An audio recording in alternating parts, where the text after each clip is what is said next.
For my final capstone entry, I will discuss the effect of climate change in southern France and the impact it has on the people there.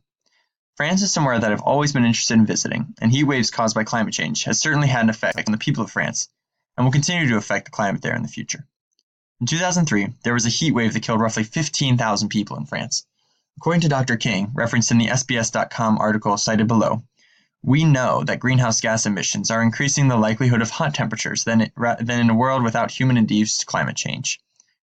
Furthermore, as we've seen in California, heat waves are the fuels that drive forest fires as they dry out the climate, making it easy for things to catch on fire. Since the first major heat wave of 2003, the French government has drastically improved their public alert system, so now people will at least be better warned of the danger and timing of deadly heat. Though people will now be more protected, the only way to really put an end to the extreme heat waves is for a global agreement to cut emissions and the trapping of greenhouse gases. The French government has generally led much of the charge against climate change.